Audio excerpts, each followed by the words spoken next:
Bonsoir à toutes, bonsoir à tous et bonsoir Gaël. Bonsoir. Gaël Turine, comment ça va?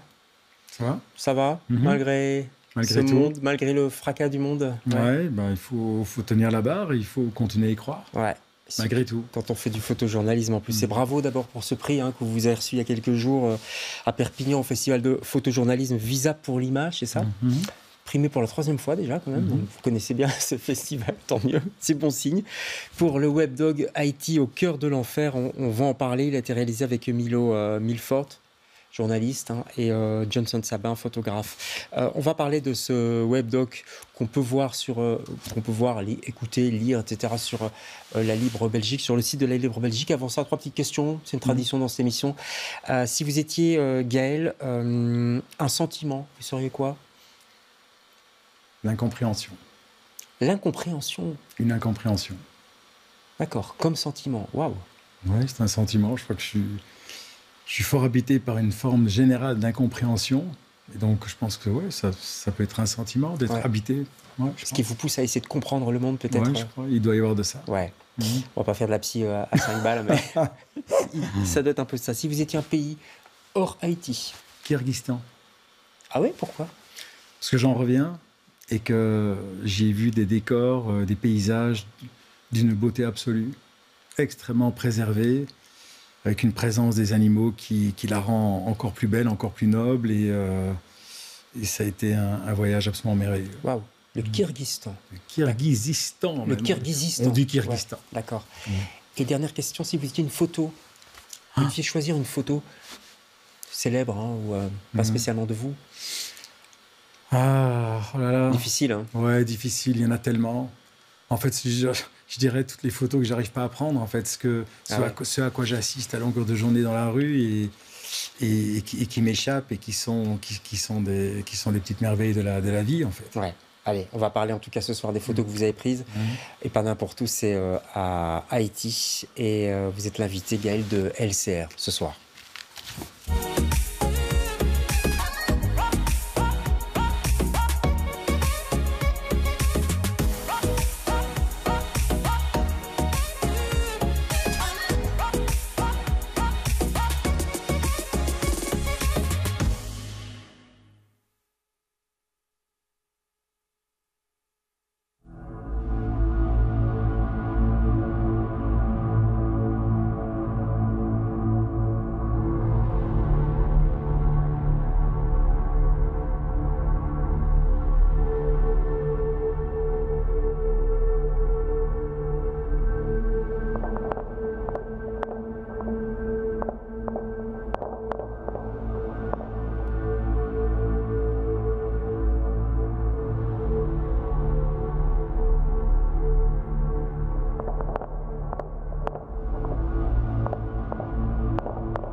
Voilà, extrait de ce web documentaire que vous pouvez voir en ce moment, je crois, sur le site de la Libre Belgique, avec vos photos, avec des textes également, avec des vidéos. Je crois, on vient de voir un extrait de vidéo. Vous avez dit dans une interview à ma collègue Marie Mikils, la RTB, quand on fait de la photo à Port-au-Prince aujourd'hui, c'est forcément du photojournalisme.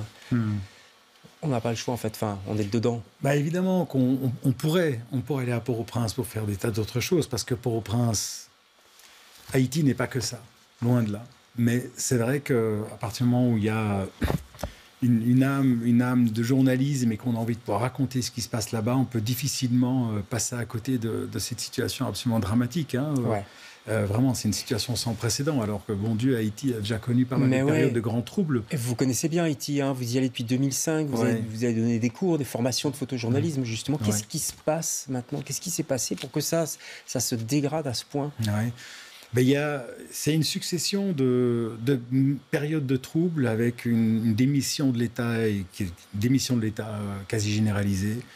Et puis surtout les, les, les accointances entre des élites économiques et financières, la sphère politique et les gangs et les criminels. Et tout ça a donné lieu à la naissance de gangs absolument terribles. Ça veut dire qu'il n'y a, plus personne à la tête. Il y a eu l'assassinat là, de Moïse. Oui.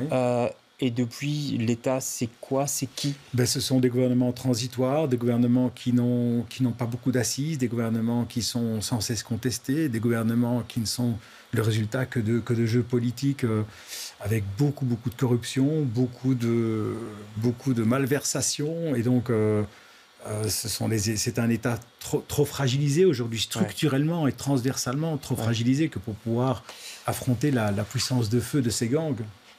D'où viennent ces gangs? Qui les nourrit? De quoi se nourrissent-ils? Oui, de quoi se nourrissent-ils? Ce sont tous les trafics d'armes et de drogue.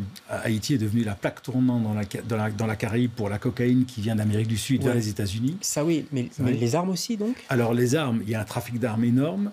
Il faut savoir qu'en Haïti, il y a entre 600 000 et 800 000 armes illégales qui circulent, qui passent par la République dominicaine ou qui viennent directement par bateau depuis la Floride. Donc, ils sont très, très lourdement armés. C'est ce qui leur permet d'avoir cette puissance de feu et de prendre le dessus sur la police nationale haïtienne. Et ce qui les a formés, oui, on sait que tous ces gangs ont littéralement été créés et financés, soit par des politiciens, soit par des hommes d'affaires, mais ils en ont perdu totalement le contrôle.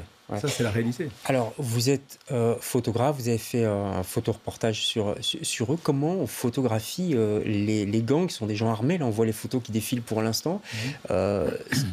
Je vais dire une phrase bête, mais c'est dangereux, non? Oui, c'est dangereux, c'est risqué.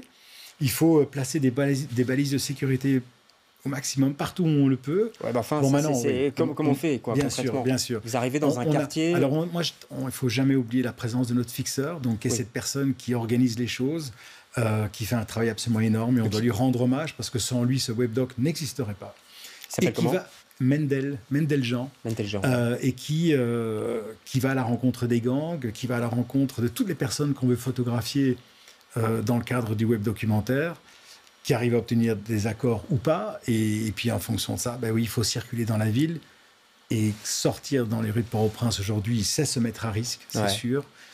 Néanmoins, les choses sont organisées du mieux que l'on peut pour minimiser ce risque, sachant qu'il y en a toujours. On s'est retrouvé dans des situations extrêmement compliquées, mais les choses se sont... Ouais, vous avez eu peur parfois? Vraiment peur? La peur au ventre? Peur au ventre, non, parce que mon fixeur reste calme. Ouais. C'est lui, si lui commence à paniquer, là, ça va pas. Moi ça, c'est mon baromètre. Ouais.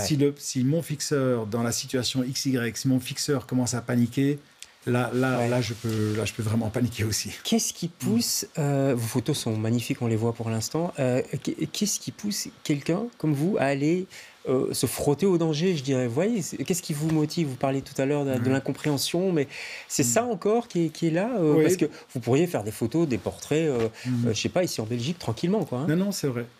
Je crois que j'ai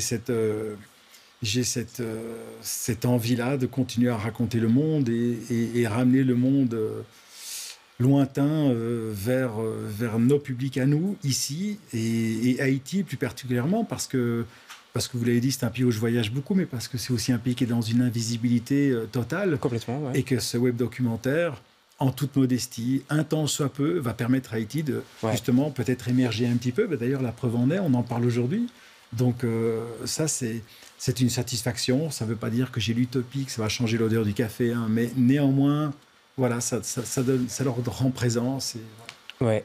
Une question sur les photos, vos photos. On est à l'ère de l'IA et ça ne fait que commencer. Donc l'intelligence artificielle, on en voit partout. On commence à être inondé. Les gens se méfient aussi. Hein. Ils se disent, est-ce que c'est réel ou pas? Est-ce que, je sais pas, est-ce que Gaël Turing a vraiment été là-bas? Comment on gère ça quand on est photographe? C'est inquiétant. Alors si on s'était rencontrés par rapport à ce sujet-là et que vous m'avez demandé quelle serait l'émotion, mon émotion, je vous aurais dit flipper. Parce que je suis totalement flippé. Parce que c'est en train de se passer. Ah, bien sûr, l'IA générative est à la fois représente un potentiel et un vivier créatif absolument extraordinaire, mais dans le cadre d'une pratique journalistique, l'IA générative produit l'exact contraire de ce que nous cherchons à faire. Et effectivement, aujourd'hui, il y a une tendance de plus en plus importante à ce que l'on doive expliquer et parfois même justifier ce que l'on produit comme matière. Ouais. Il arrive que des médias demandent même à des photographes de fournir ce qu'on appelle les fichiers RAW, donc les fichiers bruts qui sortent de l'appareil photo, pour être certain que la photo a bien été réalisée.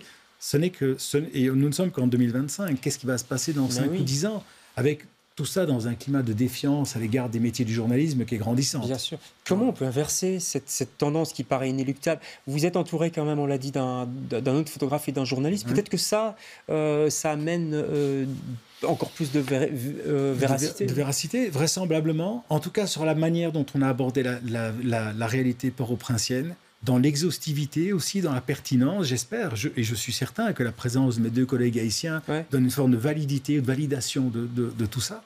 Maintenant, par rapport à l'IA, inverser la matière, moi, c'est un tsunami, je ne vois absolument pas comment on va pouvoir inverser la tendance.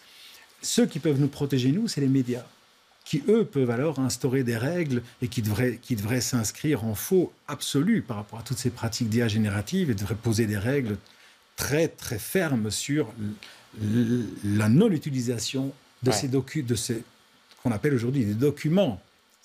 L'IA, ça ne peut pas être un document. Là, il y a un truc qui ne va pas. Ouais.